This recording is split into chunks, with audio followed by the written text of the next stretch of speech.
Cholesterol తో ఇబ్బంది పడుతున్నారా? డయాబెటిస్ రివర్స్ చేసుకోవాలా? డైట్ తో పరిష్కారం. Contact functional nutrition Vinisha Reddy.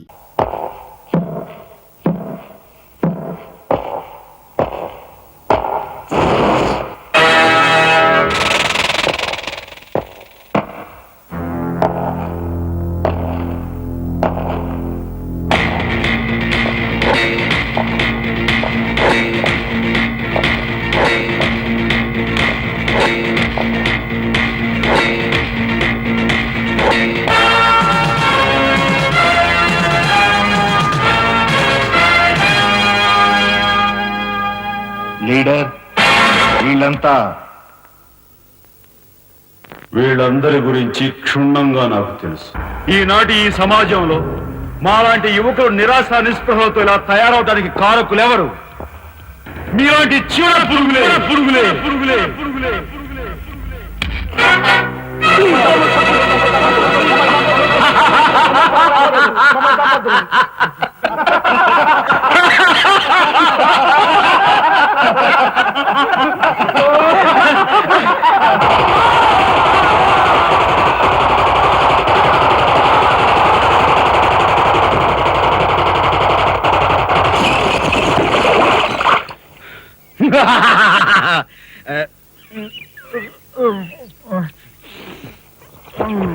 వీడి మొద్దు నిద్ర పాడైపోను. ఇక్కడ కర్ర ఎక్కడ తెచ్చింది? అరే ఊరుకోండి బామ్మగారు, పాపం రాజా పొద్దుపోయి ఇచ్చినట్టున్నాడు, కాసేపు పడుకోనివ్వండి. పొద్దుపై రావటం ఎందుకు, పొద్దు ఎక్కదాకా పడుకోవటం ఎందుకు? నీకు తెలవదు, నువ్వు వెళ్ళు.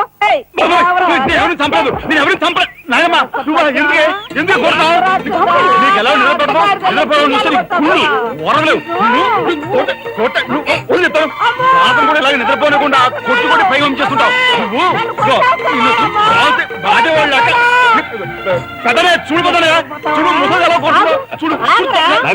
ఆగు ఆగు, ఏమిటే చిన్నడితో నీకేమిటి?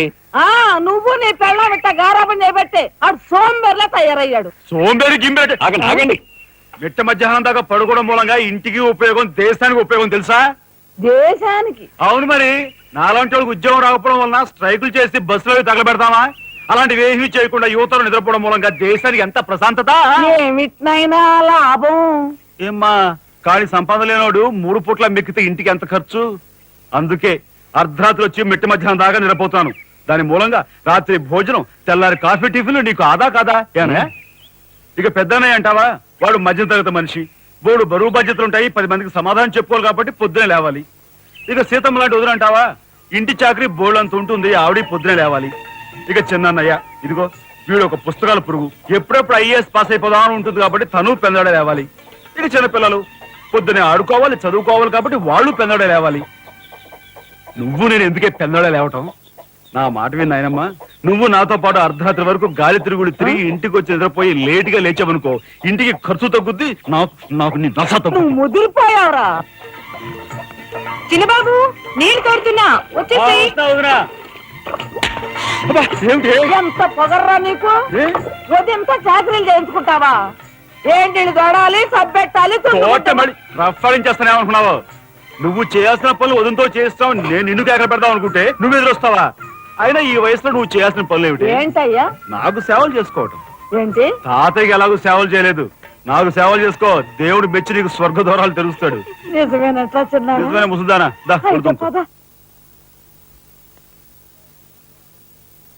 పెద్దాడా, ఇల్లు అమ్మేయటానికి తీర్మానించుకున్నావా?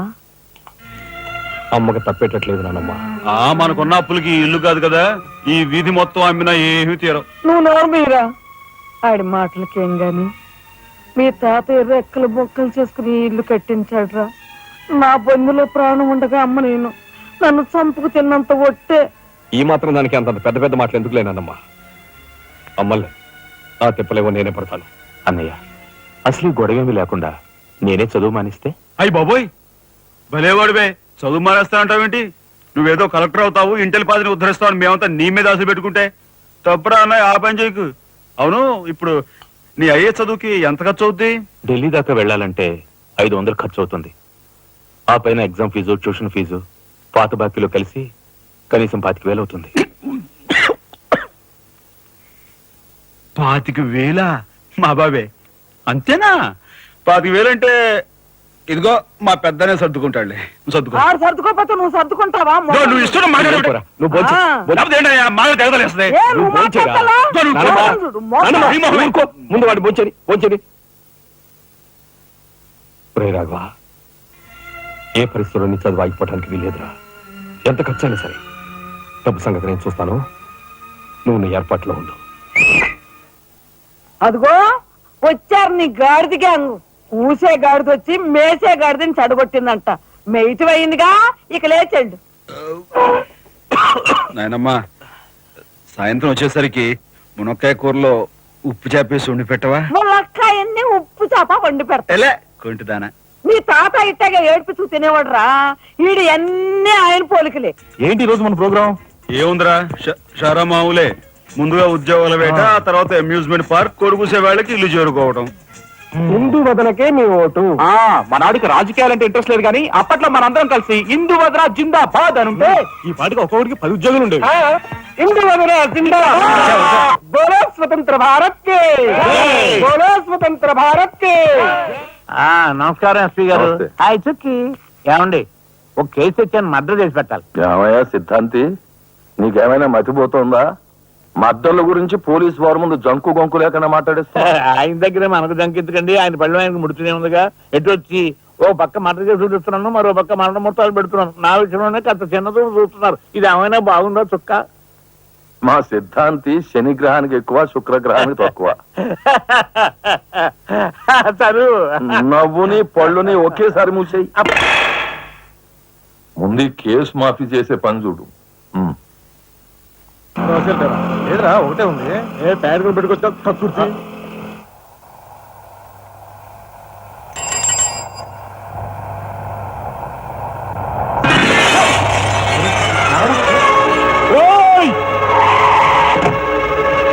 ఏం పాపా కళ్ళు కనపట్టాలా? కాస్త మనుషులు చూసుకుని నడుపు కారు.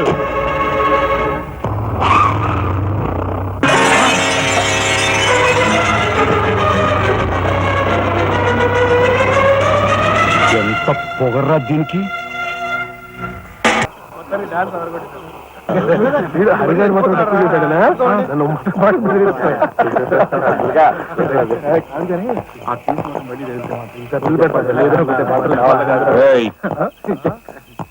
షడబుడ్డి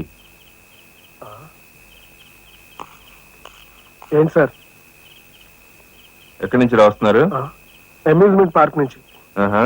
టికెట్లు ఎక్కడా? టికెట్లు చింపేసి కదండి లోపలికి పంపిస్తారు. ఏంట్రా లాజికల్ మాట్లాడుతున్నావు?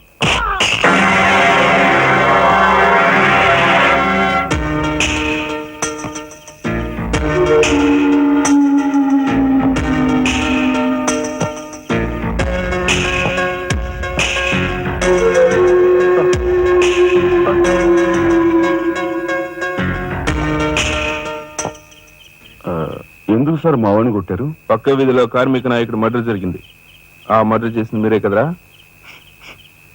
ఏంట్రోయ్ డ్యూటీ దిగిపోతూ మందు కొట్టి ఇంటికి వెళ్తున్నారేమో అని డౌట్ వచ్చి. ఏంట్రా కూర్చోవ్?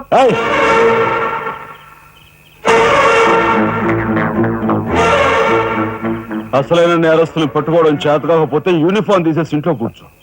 అంతేగాని రోడ్డు మీద పోయే వాళ్ళని పట్టుకోవాలనుకుంటే ఎవరు ఊరుకోరు. జాగ్రత్త. పోదండి రా.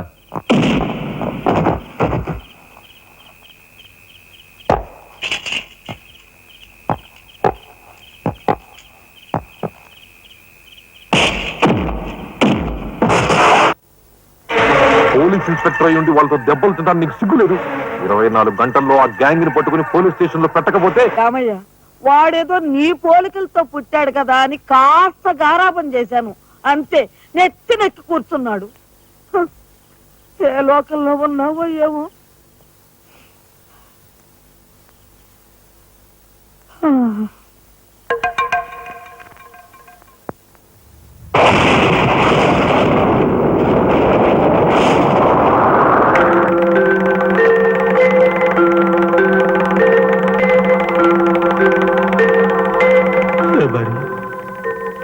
ఏమిటి ఆ చూపు? నేను గుర్తుపట్టలేదా? అయ్యా నా దేవుడు, నువ్వా? అయ్యా నన్ను తాకరాదు. ఆత్మ రూపంలో ఉన్న నన్ను తాకితే మాయమైపోతాను. అపచారం అపచారం. అయ్యా, పచ్చిపుండగా ఒక్క రోజు కూడా గడ్డం మాయనిచ్చేవాడివి కాదు. మగ మహారాజులాగా మిలమిల మెరిసిపోయేవాడివి. ఇప్పుడు ఏంటయ్యా గడ్డం అట్ట మాసింది? అదక్కడి రూలు. ఏమిటి చిన్నాడు మీద విరుచుకు పడుతున్నావట? వాడు ఒట్టి అల్లనాడైపోయాడయ్యా. వాడిని ఇంటికి రాని వాడి కాళ్ళని కొడతాను. ఎంత పొరపడుతున్నావు శబరి. చిన్నాడంటే ఎవరనుకున్నావు? ఎవరు? నేనే. నీ మీద మమకారం చావుక, ప్రేమ తీరక మళ్ళీ వాడి రూపంలో జన్మించాను. వాడే నేను, నేనే వాడు. నువ్వా? చిన్నాడిది నీ అంశ? ఒట్టు. మరి ఇన్నాళ్ళు నువ్వు నాతో చెప్పలేదేమయ్యా? ఆ ఐడియా నాకు ఇప్పుడే వచ్చింది ప్రియా. చూడు శబరి, ఇక మీదట వాడు ఎంత లేటుగా వచ్చినా, ఎంత పొద్దుకి లేచినా, ఏ పని చేసినా చేయకపోయినా వాణ్ణి కించత్ మాట అన్నావో స్వర్గంలో నేను క్షోభపడిపోతాను. అమ్మో అమ్మో, ఎంత మాట! వాడికి ఏమన్ను? అయ్యా, రాకొచ్చావు 4 మెతుకులు తినేళ్ళవా? నాకంత వ్యవధి లేదు శబరి. అవతల స్వర్గంలో నా కోసం రంభ, ఊర్వశి, మేనక డాన్స్ చేయకుండా ఎదురు చూస్తూ ఉంటారు. శబరి, ఏమిటా అలక? సహజమే. చూడు శబరి, నువ్వు నాకు పాదాభివందనం చేసుకుంటే నీకు స్వర్గం ప్రాప్తిస్తుంది. అక్కడ మనం కలిసి డాన్స్ ఆడదాం. నిజమా?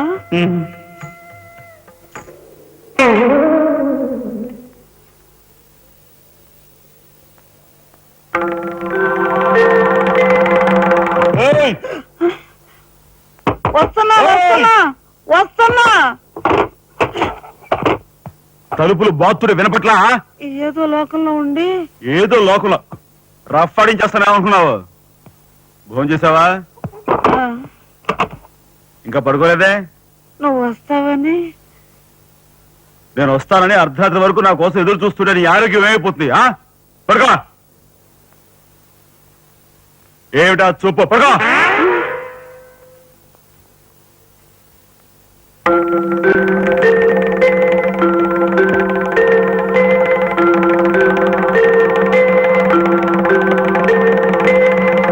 ఏమండి, రాఘవ్కు పంపించాల్సిన 25,000 గురించి ఏం ఆలోచించారండి?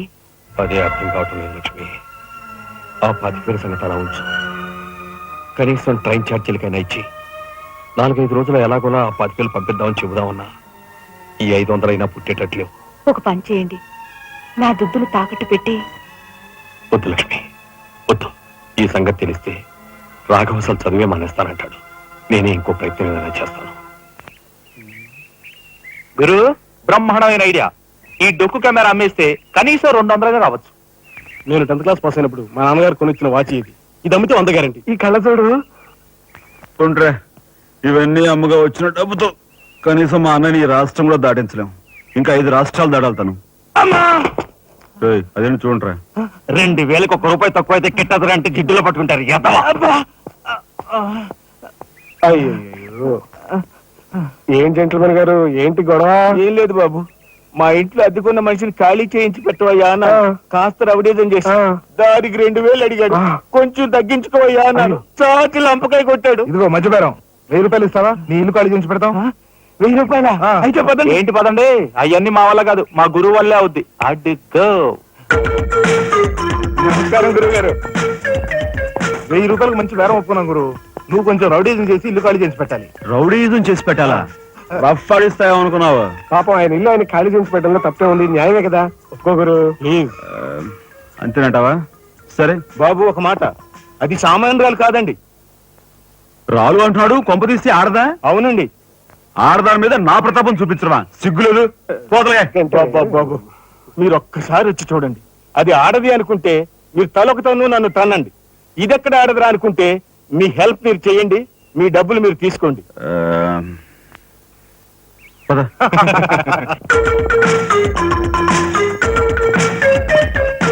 ఇదేనండి ఇల్లు. చెప్పానుగా, వెళ్ళు. తప్పదంటారా? మరేం భయం లేదు, వెళ్ళు. వెంట్రా.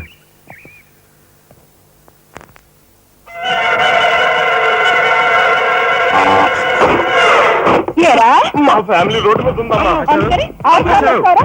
ఈ వంక మీద నా శీలం చేసుకున్నావులేగా? ఈ కన్యాకుమారి శీలం చాలా గొప్ప తల్లి. ఆ. అయ్యా అమ్మా, వద్దు వద్దు అన్నాను, వెళ్ళు వెళ్ళు అన్నారు. తీరా లోపలికి వెళ్ళి చూస్తే అది మాత్రం ఆడదు కాదండి బాబు. దీని సంగతి నేను చూస్తా.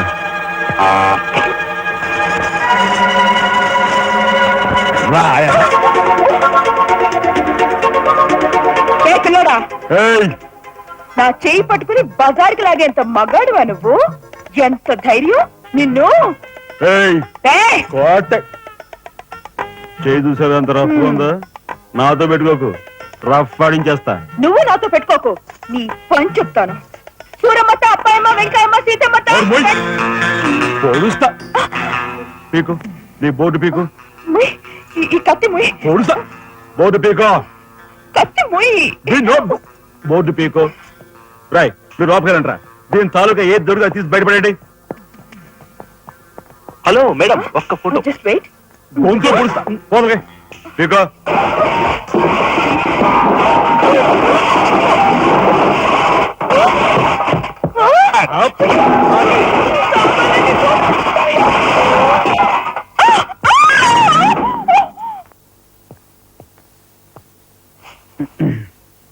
రే చిన్నానాయ్, నువ్వు రేపే ఢిల్లీ వెళుతున్నావు.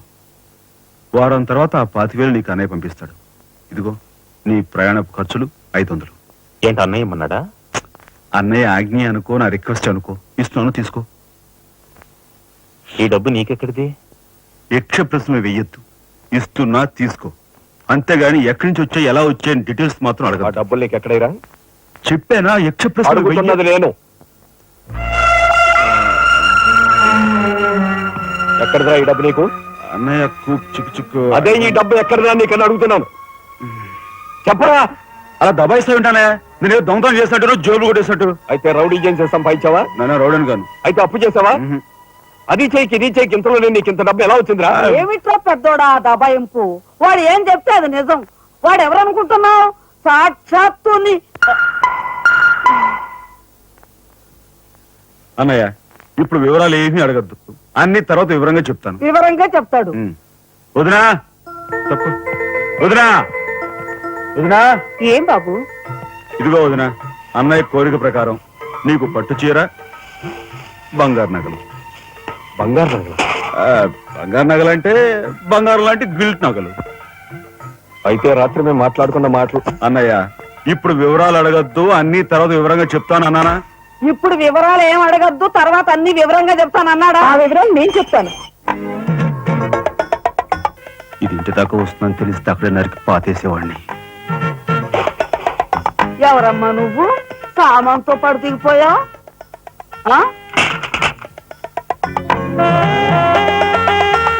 Excuse me. ఎరా ఏమిటి నువ్వు నాయనమ్మ. చేసేది? అలా నలుగురిలోనూ అడిగితే తలా ఒక తన్ను తంతారేమోనని ఇక్కడికి తీసుకొచ్చా. ఆ అమ్మాయి ఎవరు?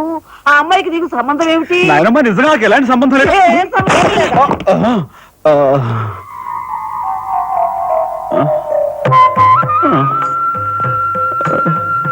శబరి, ఏం జరిగింది? అయ్యో దేవుడు, నువ్వు వచ్చావా? అవును శబరి, నా శబరి ఆవేశం చూసి ఏం జరిగి ఉంటుందా అని వచ్చాను. ఏం జరిగింది? ఇంకా ఆవేశం ఏమిటయ్యా? నీ అంశతో పుట్టిన నీ మనవడు ఏం చేశాడో చూడు. ఆ అమ్మాయిని ఎవరినో తీసుకొచ్చాడు. ఎవరైనా మన ఇంటా అంటా ఉందా? శబరి, నువ్వు అనుకున్నట్టుగా చెను వాడు అలాంటి వాడు కాదే. నువ్వు అనవసరంగా ఆవేశపడు. చాలేవయ్యా ఆయన సమర్థిస్తున్నావు. ఆ పిల్లవో నా శీలమో నేను రోడ్డును పడ్డా అని అంటుంది. ఇప్పుడు ఏ ఆధారం లేని ఆ పిల్లని మన ఇంట్లో పెట్టుకోవాలా అక్కర్లేదా? చూడు శబరి, నువ్వు కొంచెం చూసి చూసినట్టు. ఏంటి చూసుకోపోయేది? నాయనమ్మా, ఏం జరిగింది? అయ్యో నా దేవుడు, వెళ్ళిపోయావు. ఎవరే? నేను ఆ అమ్మాయి విషయంలో ఒక నిర్ణయానికి వచ్చాను. నువ్వు నాకు అడ్డు పడ్డావో నా మీద ఒట్టి. నాయనమ్మా, నీకు అనుకూలమైన ఇల్లు దొరికే వరకు నువ్వు ఇక్కడే ఉండమ్మా. నిజమండి? అవునమ్మా, నువ్వు ఇక్కడే ఉండు. బామ్మ, తప్పుకోండి చిన్న బాబు గారు. బామ్మ, మీరైనా నా బాధను అర్థం చేసుకున్నారు. నా రూమ్ ఎక్కడా? రైటా లెఫ్టా? రైటే, బాత్రూమ్ ఉంది, వెళ్ళు. ఎవరు మీరా? ఇటు వెళ్ళమ్మా. థ్యాంక్స్ బామ్మ. తర్వాత చూసుకుంటా. రఫ్ అట్ట. ఏమిట్రా వేలు చూపిస్తున్నా? ఒకవేళ అదే మొత్తం 5,000 చూపించి ఇక్కడే ఉండు అంటున్నాను. ఏమిట్రా ఏం మీ జరిగింది? ఫ్రెండ్స్ అందరినీ పోలీసులు వ్యాన్లో ఎక్కించుకొని తీసుకెళ్తున్నారు.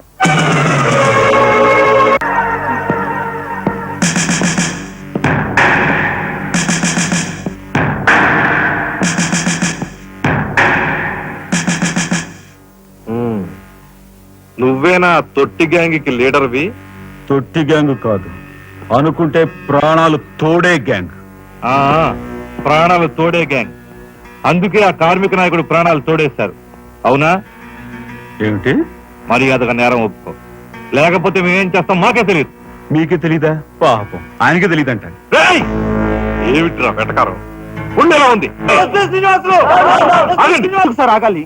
కార్మిక నాయకుడు చెప్పింది ఏకాంబరమేనని నేను జర్నలిస్ట్ గా పేపర్ లో రాశాను కూడా. ఆ విషయం ఊరందరికీ తెలుసు. అయినా మీరు ఎందుకు యాక్షన్ తీసుకోండి? ఏమంటా కబుర్లు చెప్తున్నావు? కబుర్లు కాదు, జనం దగ్గర ఉన్నవి కంకర్రాళ్ళు. ఒక కార్మిక నాయకుడు దారుణంగా హత్య చేయబడితే మీ డిపార్ట్మెంట్ ఏం చేస్తుంది అని ఈ జనం మిమ్మల్ని నిలదీయడానికి వచ్చారు.